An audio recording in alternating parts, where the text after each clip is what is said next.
Assalamualaikum warahmatullahi wabarakatuh.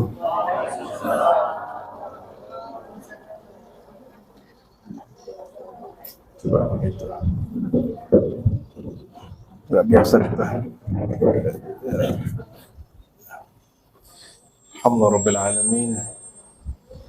Wassalatu wassalamu ala sayyidil mursalin. Nushidukum bi an la ilaha illallah.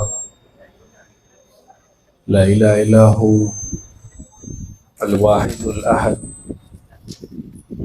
Wa nushidukum bi anna sayyidana Muhammadan abduhu wa rasuluh. Amma ba'du, Allahumma ya alim, alimna ilman yanfa'una, ilman yuqarribuna ilaik, ilman yuwassiluna ila ma'rifatik, ilman yuwassiluna ila mahabbatika, amin ya rabbal alamin. Baik jemaah yang bukan Allah, yang sama-sama kita hormati Guru Haji Riza, ya, semoga Allah berkahi. Kalau orang ngaji di Banjar biasa dipanggil guru, kalau kiai orang Jawa, kalau buya orang, ya. Tapi saya sudah nggak tinggal di Sumber, Pak. Saya udah tinggalnya di seberang sana sudah. Alhamdulillah, kalau bahasa internasional jadi sini bahasa Banjar, ya ulun sering ke Banjar lah. Ya. Biasanya sekali 3 bulan, sekali 4 bulan kita ke Banjar. Sebenarnya undangannya banyak, tapi saya tidak mau sering-sering juga, biar rindu. Dan di Banjar pun banyak guru-guru saya. Mulai dari yang di kotanya, di pelosoknya, kita keliling, kita ngambil sanad. Kenapa? 2010, 11, 13 itu saya sering ya,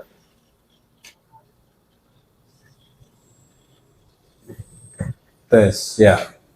Jadi di tahun-tahun tadi itu kami sering mengalami anugerah ar-ru'ya salihah, mimpi.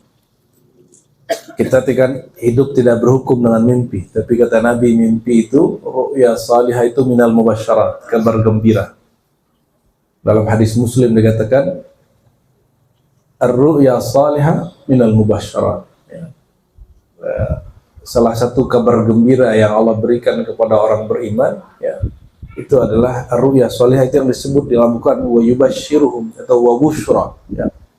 Mubashshirhum itu semua ada koneksinya dengan pengalaman spiritual namanya mimpi. Saya jumpa secara rohani dengan Hadratus Syekh Al-Imam Al-Musnid, Musnid Dunia, Syekh Muhammad Yasin Al-Fadani. Orang kampung kita, cuma kita nggak tahu sampai jumpa orang Banjar. Jumpa orang Banjar, jumpa orang Betawi, jumpa orang Madura, orang Jawa, orang Lombok, orang Arab. Jadi saya tahu pertama kali nama Syekh Yasin dari guru saya orang Suriah, Syekh Dr. Badi Said Al-Laham, zuriat Syekh Abdul Qadir Jilani, dan Dr. Badi, Dr. Syekh Muhammad Hasan Hitu. Itu orang Arab, zuriat Syekh Abdul Qadir, ngaji, dapat ilmu, dapat sanad dari Syekh Yasin Al-Fadani. Bahkan saya lebih kaget lagi, ijazah hadis pertama kami, Sahih Bukhari dan Kutubus Sittah, itu dari ulama India, Khaja Muhammad Syarif. Ternyata dia punya guru, dia nggak jumpa langsung Syekh Yasin. Dia punya guru, gurunya itu ngambil ilmu dari Syekh Muhammad Yasin.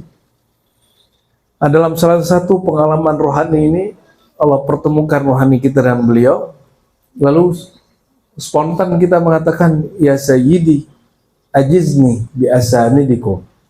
Wahai Tuan Syekh, ijazahkan aku sanad-sanadmu, ilmu-ilmumu. Tapi karena itu alam mimpi, saya sadar tuh alam mimpi. Tuh, saya Yasin ada di mimpiku, gitu. Beliau juga tahu itu mimpi. Maka dia katakan, kamu cari guru murid-muridku. Lalu saya terbangun. Sejak saat itu kami berazam, siapapun yang punya sanad ke Syekh Yasin Al-Fadani, saya ambil sanadnya. Ya. Alhamdulillahirabbil alamin. Ya. Guru sekumpul, guru Wildan, guru Sya'rani, guru-guru besar di Banjar itu rata-rata ngajinya ke Syekh Muhammad Yasin Al-Fadani. Tapi jangan heran, zaujahnya, istrinya Syekh Yasin itu zuriat Banjari di Mekah. Ya, tapi sudah lahir di Mekah. Sehingga wajar kalau kemudian ada kedekatan dengan orang-orang bubuhan Banjar. Ya. Maka kami ambil sanad ke almarhum ya, Abuya Sya'rani ya, yang di Martapura. Beliau ini akhiru man sami'a min Syekh Yasin Al-Fadani qaddasallahu sirrahu. Orang terakhir yang mendengarkan hadis Syekh Yasin. Kata beliau jam 1 saya disuruh pulang dini hari, subuh istrinya telepon istri beliau Umi Rosa, Abu ya Tufya, ya beliau sudah meninggal gitu. Ya, beliau yang terakhir. Maka kalau dalam belajar ilmu hadis itu ada namanya al-musalsal bil akhir. Ya, musalsal bil akhir itu menirukan kalam guru. Kata guru, aku orang yang terakhir mendengarkan guruku berkalam gitu. Yang kalau untuk Syekh Yasin muridnya adalah orang Banjar, Abu Sya'rani bin Ahmad Thayyib Al-Martapuri Al-Banjari. Jadi rahimallahu Syekhana Yasin Al-Fadani wa rafa'a darajata man akhadha anhu wa talamidahu, amin ya rabbal alamin. Tapi suasananya di Tembilahan ini memang suasana Banjar, bener ya? Solawatnya, model pengajiannya, pengajian rumahan begini, ini masyhurnya kalau nggak Betawi Banjar. Saya tanya guru saya di Betawi, ada kiai yang sekarang tinggal di Tangerang ya. Saya tanya, Pak Kiai dulu ngaji di mana aja? Beliau cerita, saya ngaji di tempat ini, di Kuitang. Setelah itu kami disuruh guru-guru kami untuk menyempurnakan ilmu ke Banjar. Jadi orang Betawi dulu kalau mau ikhtitam ilmu, kemana salah satunya? Kalau belum sempat ke Mekah, ke Banjar aja dulu. Karena orang Banjar dari dulu memang punya koneksi khusus dengan silsilah ilmu Islam yang dipegang ulama Nusantara. Ya.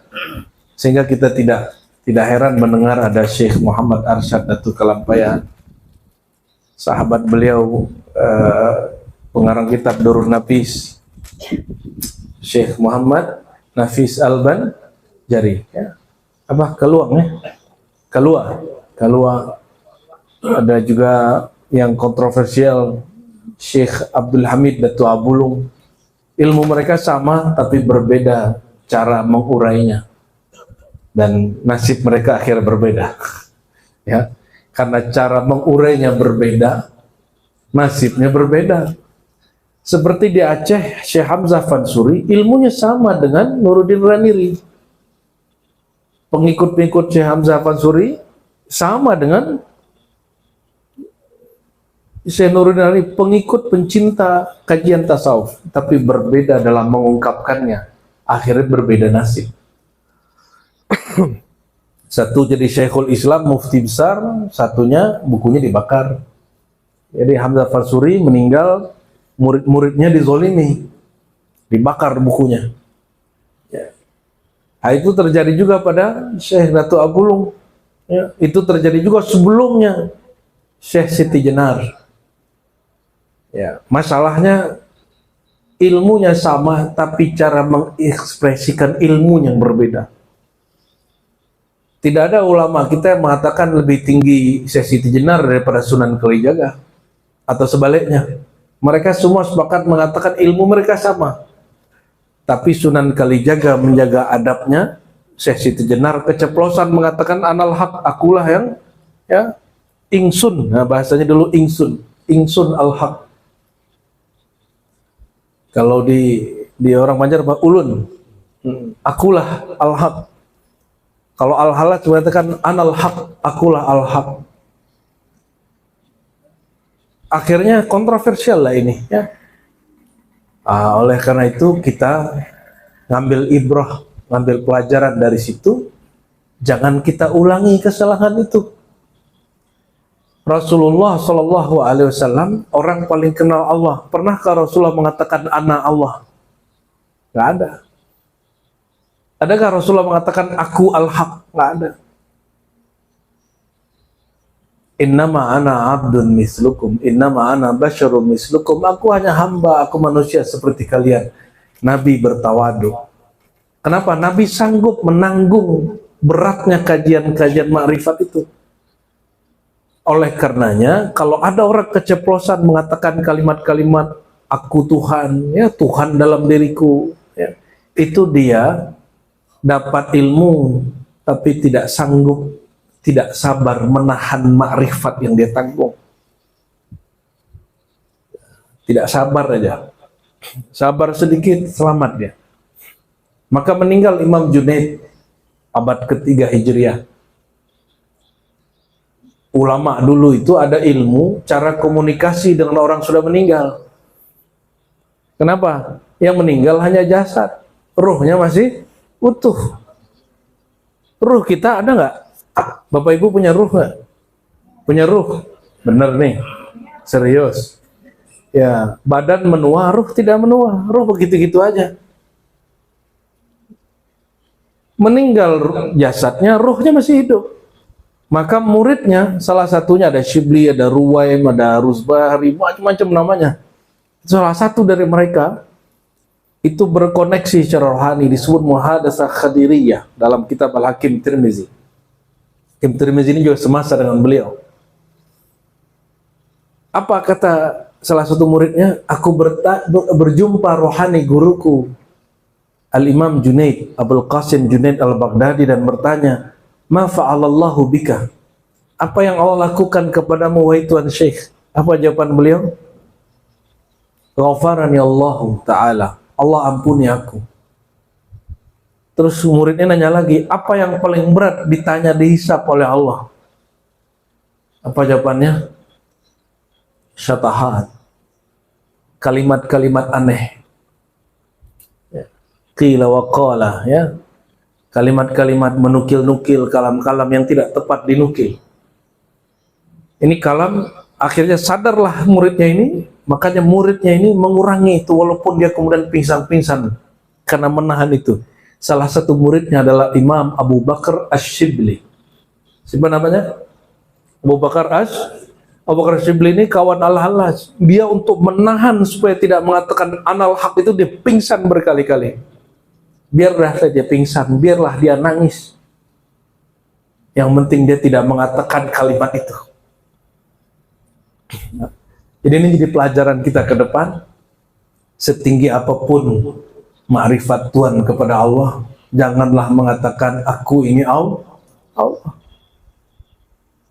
Sampai pun fana, sampai pun bako, nggak elok mengatakan begitu. Ya. Rasulullah paling kenal Allah tidak pernah mengatakan itu. Ya. Syekh Abdul Qadir Al-Jilani qaddasallahu sirruhu, semua wali di bawah kakinya, nggak pernah mengatakan itu. Sidi Ahmad Rifai juga Al-Ghaus Al-Azam setelah Syekh Abdul Qadir Jilani juga mengatakan itu waham. Dalam kitab Al-Burhan Al-Muayyad dia mengatakan orang yang mengatakan Tuhan bersatu dengan hamba, hamba bersatu dengan Tuhan, itu orang yang waham. Apa arti waham?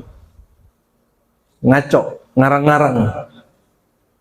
Dia cuma perasaan dia, Allahnya nggak begitu. Tapi Ahmad Rifai terlalu keras, ya. Akhirnya dikoreksi lagi ulama setelahnya sampai hari ini, ya. Dengan ini saya senang sekali Guru Reza sudah mengajar di sini fardu ain, ya. Fardu ain itu tidak hanya fikih, tauhid, tapi juga tasawuf. Tasawuf itu fardu ain. Jangan dikata tasawuf itu fardu kifayah, ya. Kita ambil dari Quran, kenapa wajib belajar tasawuf? Kita belajar ambil dari Quran saja, ya. Mau ambil? Ya, biar orang tanya mana dalil bertasawuf, kita jawab mulai dari awal Quran sampai akhir Quran itu ada dalil tasawuf. Mulai dari awal Quran sampai akhir Quran ada dalil bertasawuf. Mau mulai dari mana? Mulai dari awal apa akhir? Mulai dari Fatihah atau Anas? Anas dulu. Mau dari Anas? Bisa. Baru Fatihah boleh. Ya, Fatihah dulu. Fatihah kan sudah sering dibahas sama Haji Riza ya. Dari belakang aja. Coba dari belakang kita cek. Adakah dalil bertasawuf dari surat An-Nas? Mau coba dengar? Jadi ini dalil bertasawuf itu mulai dari awal Quran sampai akhir Quran ada. Kenapa? Jadi kalau orang tanya apakah Rasulullah itu seorang sufi? Tidak, beliau itu sumbernya sufi. Apakah Rasulullah ahli fikih? Bukan, Rasulullah itu sumber ilmu fikih. Apa Rasulullah ahli qiraat? Enggak, Rasulullah sumber ilmu qiraat. Apakah Rasulullah itu ahli tauhid? Enggak, Rasulullah itu sumber ilmu tauhid. Maka beliau mengatakan, ana madinatul ilmi wa aliyun babuha. Semua ilmu sumbernya dariku. Maka tadi ada yang menanyakan, betulkah ungkapan bahwa Allah itu kecerdasan tak terbatas? Saya katakan itu mengerdilkan Tuhan. Kata cerdas bukan untuk Tuhan, untuk makhluk. Ya, ada beberapa penceramah ngomong begitu. Mungkin maksudnya ingin membesarkan Tuhan, tapi itu kurang pas. Kita tidak katakan itu sesat. Sesat itu nggak baik ngomong begitu. Kita katakan ya kurang pas. Ya, di YouTube katanya banyak begitu. Ada yang konfirmasi tadi pagi ya. Nah, ini sebagai wacana wawasan buat kita. Bahwa tidak elok mengatakan Tuhan dengan sifat yang dia tidak mensifati dirinya. Jadi kita menyebut Allah itu sesuai nama yang dia sebut, sesuai sifat yang dia jelaskan. Cerdas tak terbatas. Ada nggak di Quran kalimat cerdas tak terbatas? Itu untuk Rasulullah Sallallahu Alaihi Wasallam, bukan untuk Allah. Karena kata cerdas itu makhluk. Allah itu dia sumber semua itu. Di atas lagi, lebih hebat lagi dari itu. Nah, kita mulai dari Anas. Mau coba? Mau coba ini tes aja. Tes, adakah dalil tasawuf dari setiap ayat? Ada semua. Cuma orang tidak mau baca aja. Inilah penjelasan dari hadis Al-Hakim At-Tirmidzi yang dipegang oleh Imam Ghazali di dalam Ihya, Hakim Tirmidzi di dalam Nawaidul Usul dengan sanad yang bersambung kepada Rasulullah. Innalil Qur'an zahran wa batna. Al-Quran itu ada zahirnya, ada batinnya. Zahirnya berhuruf bersuara, batinnya tidak berhuruf bersuara tapi bermakna. Kan ada influencer ngomong nih, ya, tamat UI tapi jadi pengisi podcast. Kata dia, setelah saya baca dan banyak dialog, saya meyakini Al-Quran itu terjadi perubahan. Al-Quran hari ini terjadi perubahan. Dia nggak bisa membedakan Al-Quran dengan mushaf Quran.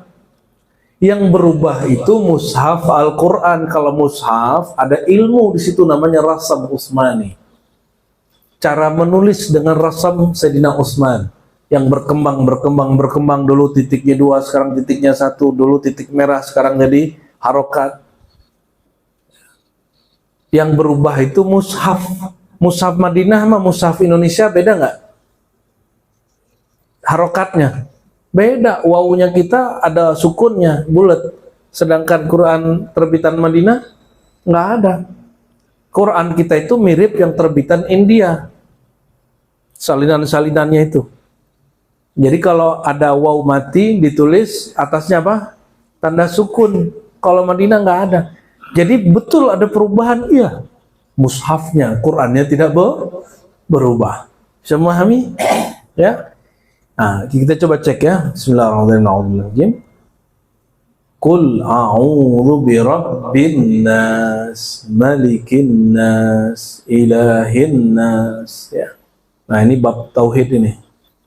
Qul, katakan wahai Muhammad. Lanjutin ayatnya. Qul a'udzu. Ya. Semua yang diperintahkan ke Nabi, kalau tidak ada pengecualian, itu juga diperintahkan kepada umat Nabi Muhammad SAW. Berarti ayat ini diperintahkan juga kepada kita ya. Innallaha amaral mu'minin bima amara bihil mursalin. Begitu dalam kaidahnya. Allah memerintahkan para orang beriman sebagaimana memerintahkan para nabi. Nah, sebelumnya kalau tadi walaupun sudah Fatihah, ini Fatihah khususnya kita kirimkan untuk para guru-guru kita kepada Rasulullah SAW, para ulama, para masyayikh yang mengislamkan negeri Tembilahan, ya, sampai yang menyempurnakan keislamannya, Datuk Sapat Syekh Abdurrahman Siddiq, zuriat-zuriatnya, mengemban ilmunya, guru-gurunya, sanad-sanadnya, semua wali Allah baik yang zahir ataupun yang mastur. Lahumul Fatihah.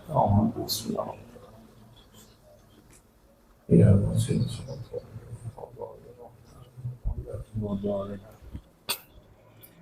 Qul a'udzu birabbin nas.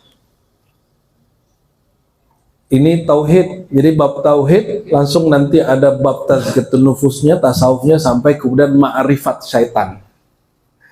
Ma'rifat ilmu fikih, akidah atau ilmu tasawuf. Nah, kul, katakanlah. Kepada siapa kalimat kul ini turun? Kepada Sayyidina Muhammad. Kul ya Muhammad sallallahu alaihi wasallam. Berarti kita termasuk dipanggil. Kenapa? Tiadalah manusia makhluk kecuali dia bersumber dari nur Sayyidina Muhammad. Jika Nabi Muhammad saja yang asal wujud kita, asal nur kita disuruh berlindung, apalagi kita ini, ya. Namun perlindungan itu tidak akan bekerja kecuali kita jatuh cinta dulu kepada Sayyidina Muhammad, ya, membenarkan dulu ilmu Sayyidina Muhammad, mengamalkan dulu, tasdik dulu, percaya dulu kepada nubuat dan risalah Sayyidina Muhammad. Jadi kalau nggak percaya, nggak tasdik, nggak cinta, nggak fana, maka ta'awuz ini nggak bekerja.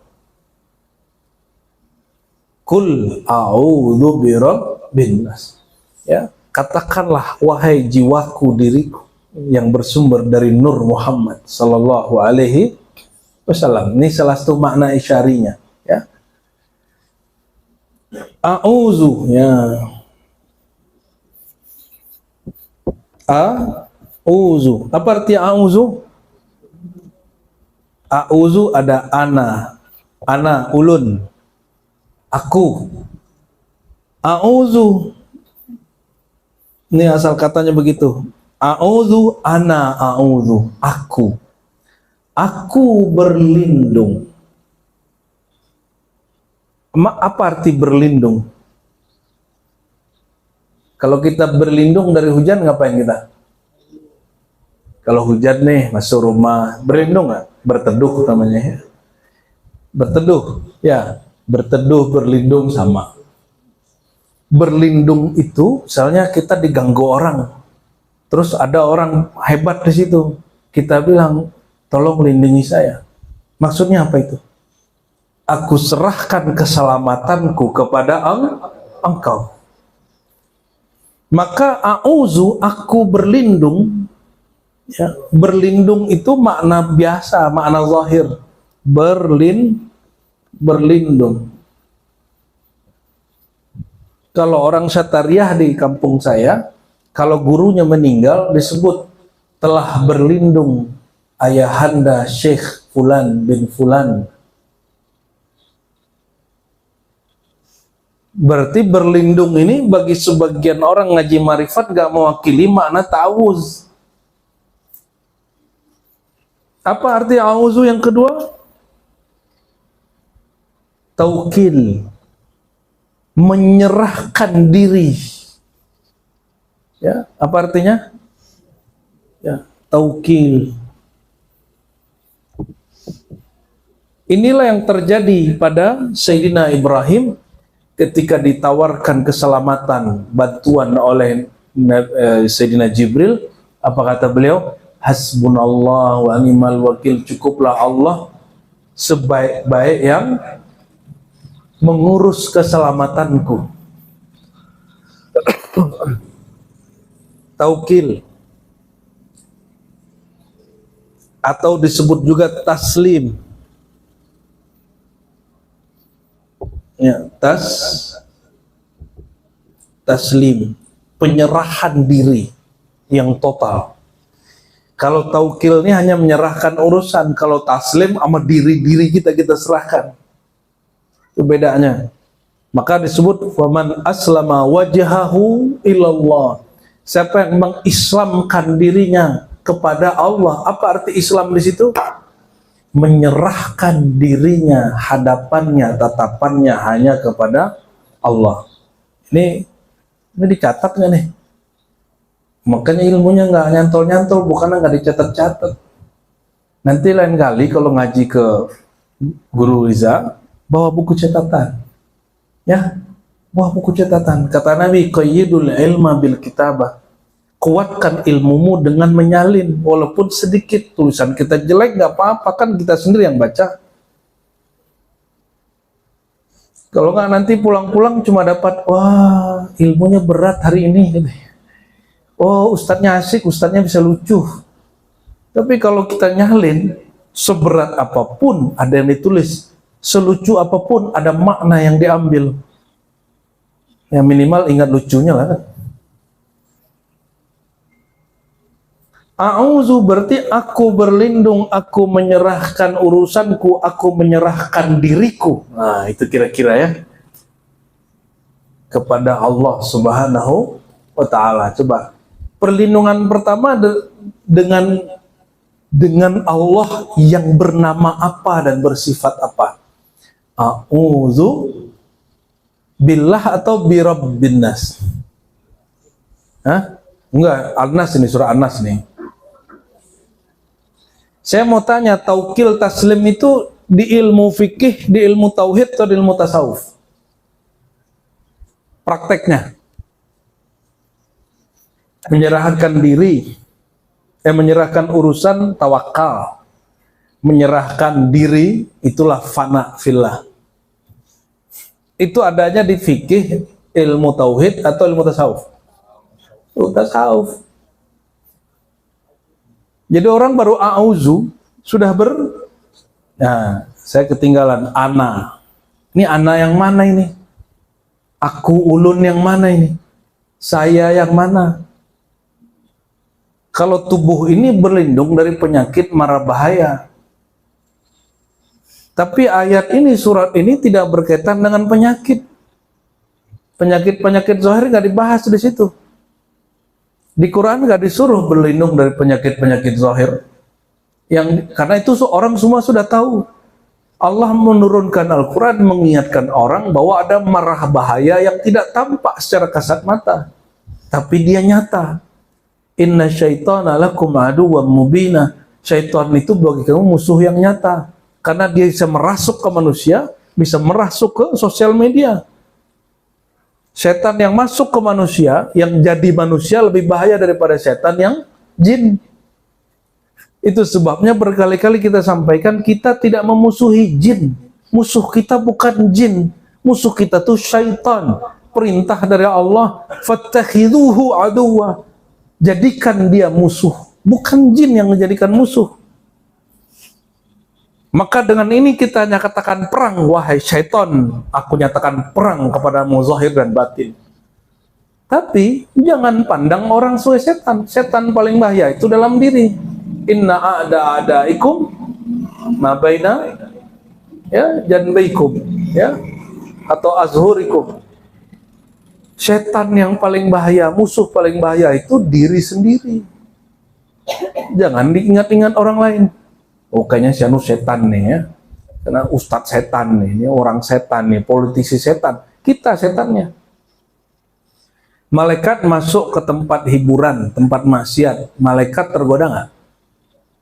Setan masuk ke tempat suci, ke tempat majelis pengajian. Setannya jadi soleh nggak? Nggak. Kenapa kok bisa begitu? Karena orang itu rusak, itu karena dirinya sendiri, bukan karena godaannya. Itu sebabnya Sayyidina Adam ketika terusir dari surga, dia tidak menyalahkan syaitan. Walaupun skenarionya dibuat kisah seakan-akan ibu-ibu punya nenek namanya Sayyidah Hawa, digoda oleh setan kan gitu ya. Enggak, bukan karena itu. Siapa yang meyakini bahwa Nabi Adam tergoda oleh syaitan secara materi, secara fisik, dia keliru memahami ayat fa'azallahuma syaitan. Lalu syaitannya menjadikan keduanya tergelincir. Lah itu kan skenario Allah itu. Bagaimana syaitan membuat dia tergelincir? Syaitan itu ingin menggelincirkan perasaan dia. Fa'azallahuma syaitan ini boleh diartikan syaitan merasa menggelincirkan, menipu Adam. Benarkah Sayyidina Adam tertipu? Nabi-nabi maksum, terlindung dari dosa dan tipuan syaitan. Ternyata Nabi Adam diajarkan ilmu nama, dan dia paling tahu nama paling hebat, paling mulia, nama Allah, nama Rasulullah. Maka ketika syaitan, iblis, Azazil mengatakan, fawarabbika, demi Tuhanmu wahai Adam, di ujung ayat, innilaka minan nasihin, aku benar-benar seorang pemberi nasihat yang tulus. Karena dia bersumpah menyebut nama Rabb. Nah, inilah nama yang mau kita pakai. Qul a'udzu birabbin, ta'awuznya ini.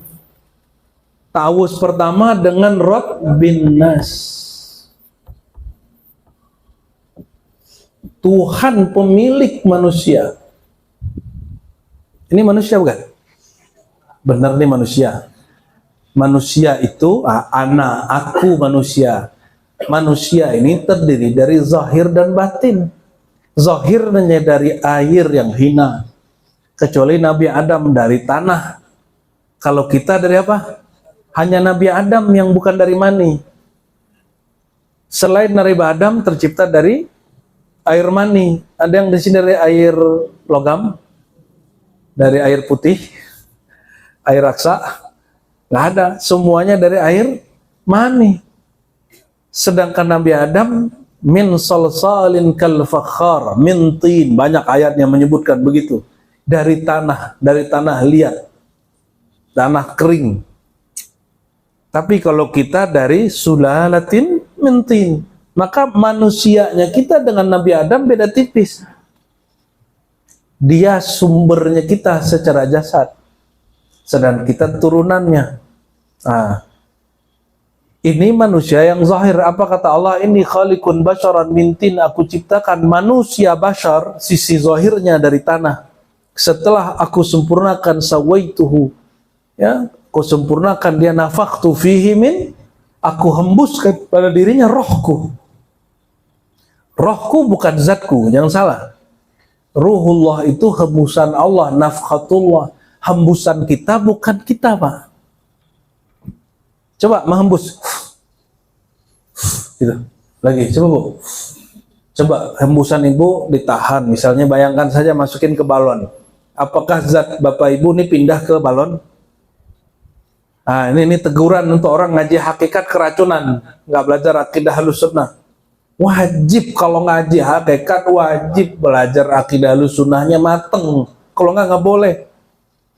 Sifat 20-nya harus beres. Nah, itu tesis S2 saya yang jadi buku, Teologi Sufi Nusantara. Tidak ada sufi di negeri kita, bahkan di luar sana, kecuali mereka ngaji tasawuf setelah matang kajian tauhid. Jadi saya senang sekali ketika guru katakan fardhu ain ngaji tauhid. Wah, itu top sekali itu sudah. Ya. Ini jadi basic. Jangan itu jadi hijab, itu jadi basic, bukan jadi hijab. Kita mah ngaji-ngaji ini aja, nggak usah ngaji itu, nggak ada. Saya kalau ketemu guru-guru nggak ada ngomong begitu, kecuali ahlul hijab, orang terhijab. Ini Allah sendiri yang berkalam. Setelah diciptakan zahir manusia, baru dihembuskan batinnya manusia. Berarti manusia terbagi dua kah? Terbagi dua. Ada yang zahir menghadap kepada alam, ada yang batin menghadap kepada Allah. Namanya ruh. Ruh itu rohku, bukan zatku. Hembusan Allah, bukan zat Allah. Ada ibu-ibu nanya dulu ya di Jakarta Timur. Ustaz, kalau Allah menghembuskan rohnya kepada diri kita, berarti ada zat Allah dalam diri kita. Astagfirullahalazim. Ini ibu-ibu ini keracunan dari mana lah dia ngaji ya? Siapalah guru dia ini, harus tanggung jawab dulu di akhirat tuh gurunya itu. Ruh bukanlah zat, tapi ruh bersumber dari nafas zat. Nafas zat bukanlah zat. Sifat zat pun bukan zat, apalagi cuma nafasnya. Ya.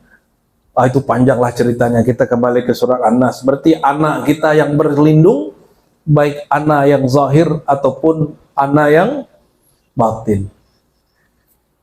Nah, pertama kita berlindung kepada Allah dengan namanya Rabbin Nas.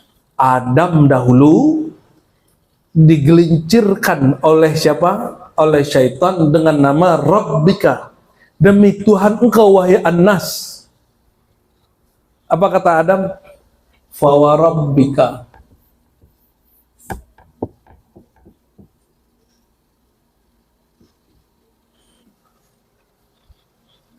Demi Rob engkau, An-Nas, K-nya engkau. Siapakah Tuhan yang engkau? Allah. Jadi salah satu nama Allah itu Rabb.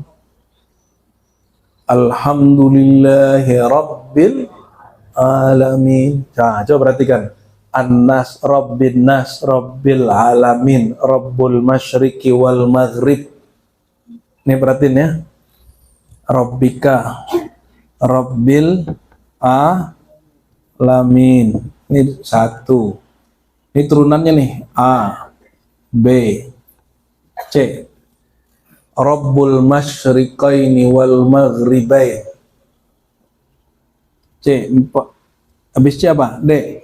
Rabbul Masyriqain wa Maghribain. Rabbul Masyriqain wal Maghribain.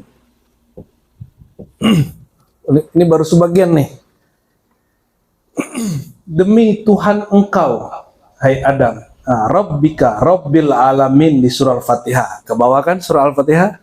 Kebawa juga surah Al-Fatihah ya. Timur dua barat. Dua timur, dua barat. Ini ibu-ibu walaupun nggak belajar bahasa Arab seperti tuan guru nih, tapi bisa ngikutin ya. Bisa ngikutin lah baca Fatihah tiap hari kan. Nah, kita ini orang Islam Indonesia ini lucu. Sholatnya pakai bahasa Arab, baca Qurannya bahasa Arab, bangun tidur doanya pakai bahasa Arab, masuk WC berdoa bahasa Arab, hatta menyentuh pasangan pakai bahasa Arab, tapi giliran bahasa Arabnya nggak ngerti.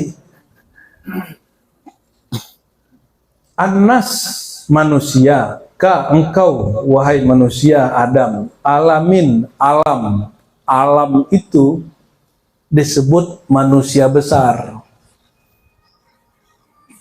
Insan kabir itu ilmu datu kelampaian yang kemudian diulang kembali oleh Aba Guru sekumpul, bahwa manusia itu adalah alam kecil, sedangkan alam semesta ini disebut manusia besar. Ilmunya ternyata bersumber dari Imam Ghazali. Ini tanda bahwa tasawuf ulama Nusantara semuanya Ghazalian, ikut Imam Ghazali, Imam Hujjatul Islam Ahlus Sunnah wal.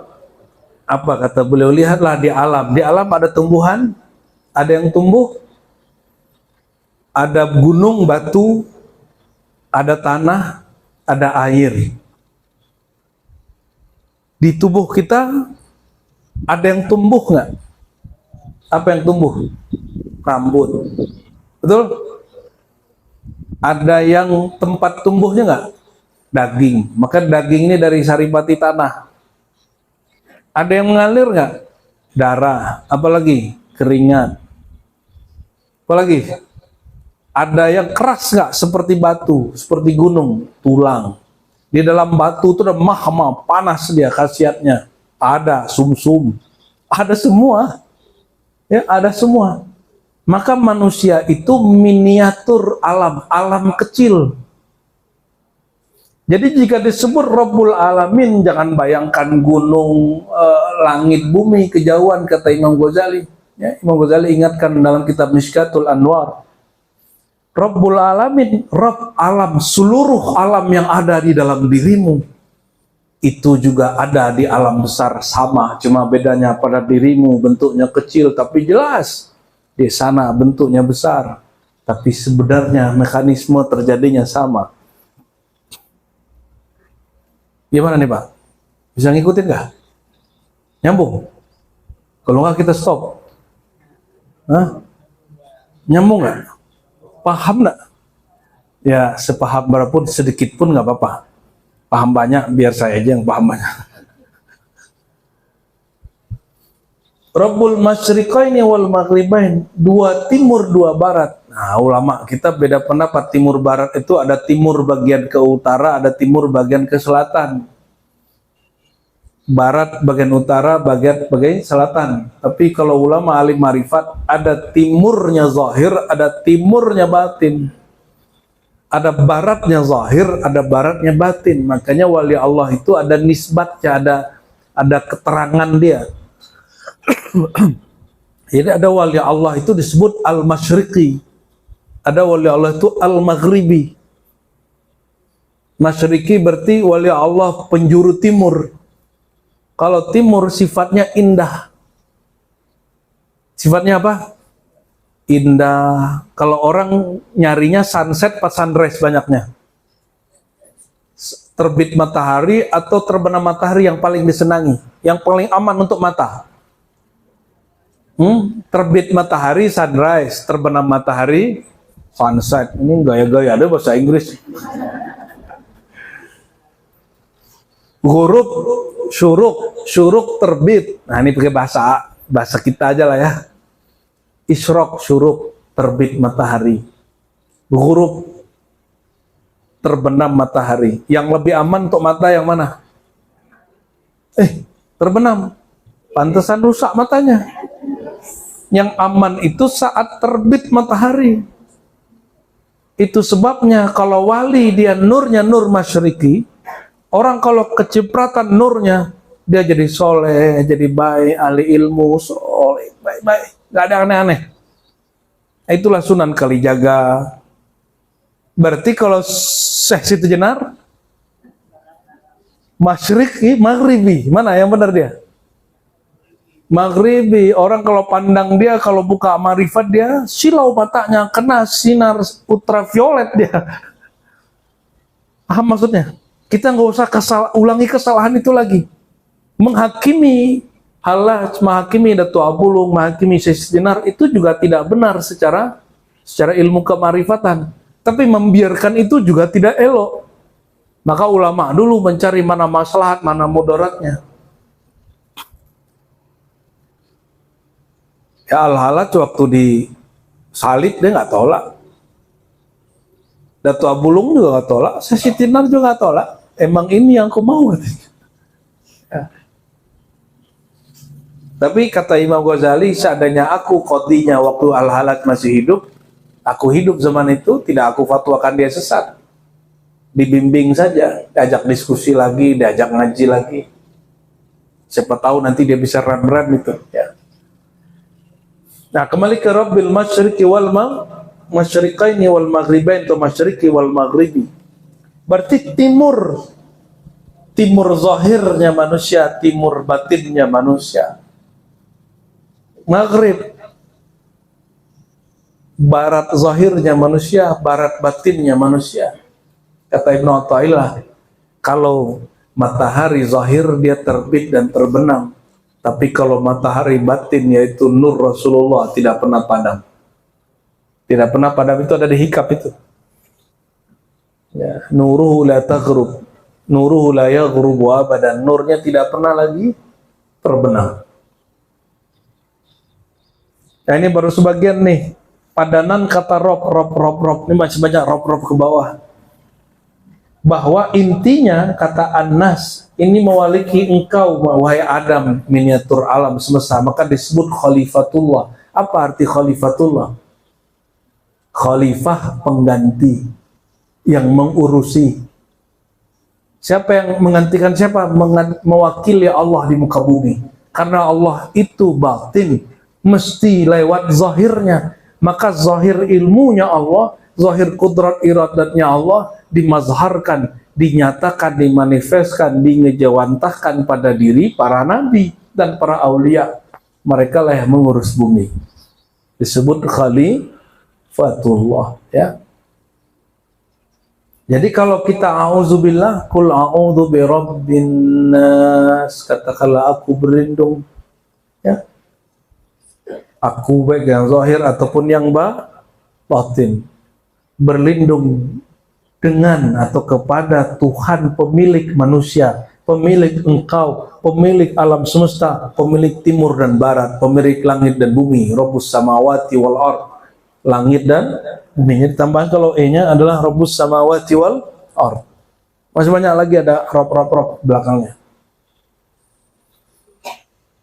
Ini baru satu kata Rabb. Jadi salah satu nama Allah adalah Rabbi, Rabbu.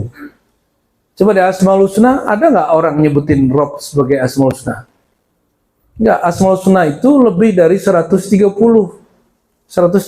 tujuan kalau hadisnya digabung, Hakim, Baihaqi, Nasai, Ibnu Majah, Tirmizi, digabung 130 tujuan. Itu Asmaul Husna, nama Allah tak terkira. Lalu disimpulkan dalam 90, salah satu dari 137 itu Ar-Rabb. Inilah yang dipakai di ayat kedua surah Al-Fatihah. Alhamdulillahi Rabbil Alamin. Ini juga yang dipakai di surat An-Nas. Qul a'udzu. Jadi enggak qul a'udzu billah aja. Ta'awuz itu ada ta'awuz a'udzu birabbin nas. Ya. Sudah jam 10:30 ini. Baru satu ayat. Cukup lah ya. Nanti saya lanjut online-nya di Pematang Rebah.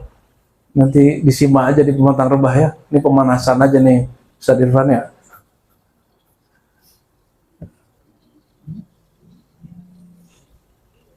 Gimana Pak? Pak Haji, aman? Ngantuk Pak Haji? Ini kalau diterusin panjang lagi. Ayatnya belum selesai, baru satu ayat. Jadi untuk mentafsir, memahami Quran nggak cukup hanya belajar tasawuf, mesti belajar ilmu tafsir, belajar ilmu bahasa, nahwu sorofnya harus oke, balaghahnya harus oke, hafalan ayat-ayatnya harus banyak, nggak mesti hafal semua surat. Udah hafal yang zahirnya, mesti mengenal yang batinnya. Ini yang disebut oleh Imam Hakim Tirmizi bahwa Nabi bersabda, Innalil Quran zahran wa batna. Quran itu ada makna yang zahir, yang tampak, ada makna yang tersembunyi. Ini bukan kebatinan, ini langsung kalam Sayyidina Muhammad sallallahu alaihi wasallam. Ini bukan kalam Imam Ghazali. Imam Ghazali hanya mengembangkan hadis ini. Ini bukan ajaran Syekh Arsyad atau kelampaian saja, tapi ini diajarkan langsung dari Sayyidina Muhammad sallallahu alaihi wasallam. Nabi itu mengajarkan dua makna itu sering. Contohnya, ya, bukanlah kaya itu orang yang punya duit banyak. Al-ghina ghinan nafs. Kaya itu kaya batin, ketika dia merasa cukup dengan pemberian Allah pada dirinya. Ya, Nabi mengatakan orang kuat itu bukan orang hebat bergulat, ya. Orang kuat itu man yamlik nafsahu indal ghadab. Nabi kasih dua makna. Selalu dua makna. Orang yang sanggup menahan diri saat marah, itulah orang paling kuat. Nah, ini contoh, artinya Nabi sendiri memberikan makna dua lapis. Ada zahir, ada batin. Ini tinggal kita kembangkan. Ya, di Quran nih, cukuplah satu ayat nih ya, bahwa kok muncul makna-makna begini ya, ini tafsir iya, takwil iya, isyari iya. Ya. Dan sebagai penutup, Nabi sering sholat subuh baca kul a'udzu falaq, kul a'udzu binnas. Cuma orang kita seringnya pakai alam nasrah sama alam tarakai. Ya, ini hadis sahih. Ya, riwayat Imam Nasai, Abu Daud, Tirmizi, hadis yang sahih. Bahkan ada di sahihain sebagiannya bahwa Nabi kalau sholat subuh, tapi sholat subuhnya di ujung waktu, karena Nabi sering juga sholat jamaah subuh di ujung waktu. Orang Indonesia senangnya di awal waktu, maka kita pakai Al-Munafikun, pakai At-Taghabun, pakai surat Qaf, pakai yang panjang-panjang lah, jangan pakai yang pendek-pendek. Kalau di awal waktu, kalau di tengah waktu pakai ayat yang pertengahan, kalau di ujung waktu pakai Qul a'udzu birabbil falaq. Rakaat pertama Qul a'udzu binnas rakaat kedua. Sepertinya yang hadir ini senangnya yang terakhir. Orang meremehkan dua surat ini, padahal dua surat ini penjagaan dunia akhirat, zahir dan batin. Ya. Nah, ini baru sedikit dari secercah dari samudra ma'rifatullah, baik ilmu zahirnya, tauhidnya, tafsirnya, lainnya, yang dapat kita ambil sedikit, yang baru kita ambil dari ilmu Allah. Ya. Semakin kita tadabburi maknanya, semakin kita merasa, oh ternyata ini baru satu ayat, pendek lagi ayatnya. Qul a'udzu birabbin nas. Cuma 4 atau 5 kata, tapi sudah hampir 1 jam kita berkalamnya. Ini kalau diterusin belum selesai, Pak. Ya. Masih ayat pertama. Masih ada lagi penjelasannya. Tapi barangkali inilah sebagai tanda tahadus bin ni'mah, bahwa kita beruntung menjadi umat Sayyidina Muhammad SAW. Diturunkan Quran biharul ulum, Al-Quran yang samudra ilmu dan ma'rifat, samudra tauhid, ya. Dan kita jadikan ummatul ulum, umat ilmu, karena Nabi menyebut dirinya kota ilmu, berarti umatnya disebut umat ilmu. Maka dengan ini kita nyatakan perang kepada semua kejahilan, termasuk yang berfatwa dengan kejahilan. Siapapun mufti-mufti, ulama-ulama yang berfatwa dengan ketidaktahuan dan suudzon, kita perangi mereka. Ya, orang-orang yang mengajarkan ma'rifatullah, ilmu hakikat, ilmu tarekat dengan kejahilan, kita perangi mereka. Ya, orang-orang yang mengajarkan fikih syariat dengan kejahilan sehingga menyalahkan, membid'ahkan yang tidak bid'ah, kita perangi mereka. Tapi memerangi mereka bukan dengan pedang. Pedangnya ilmu, dalil. Ya, kata Abul Hasan Asy'ari, ini ikhtitam.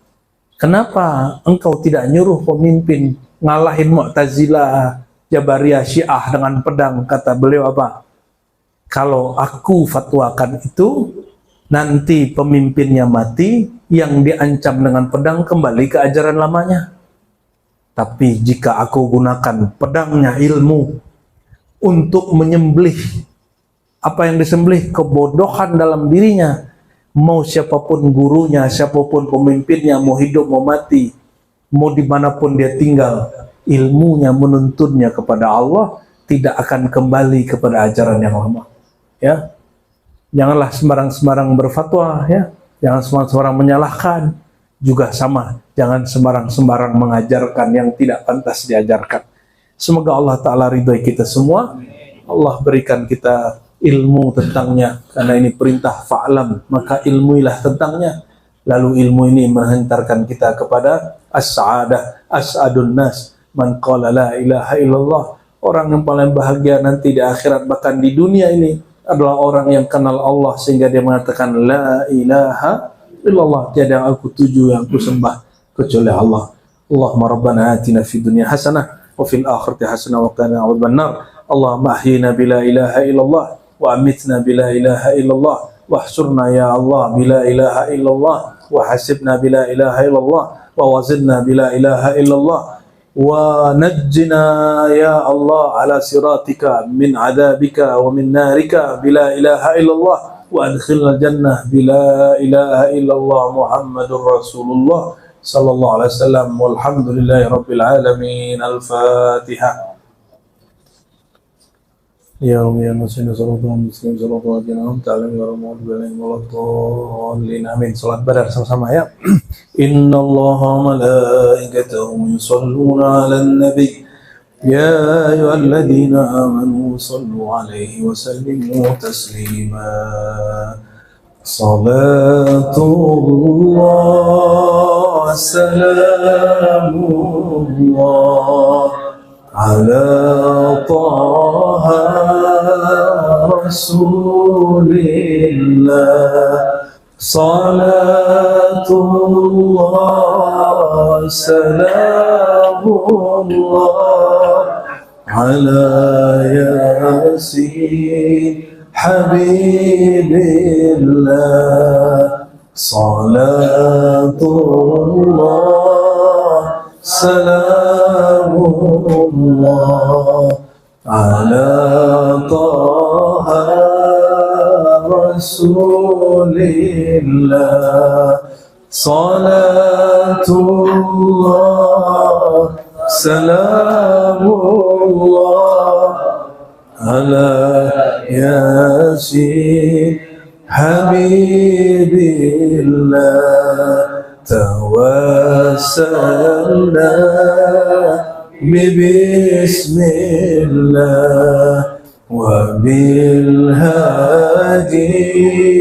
رسول الله وكل مجاهد لله بآل البدر يا الله صلاة الله سلام الله على طه رسول الله صلاة الله سلام الله على ياسين حبيب الله على ياسين حبيب الله.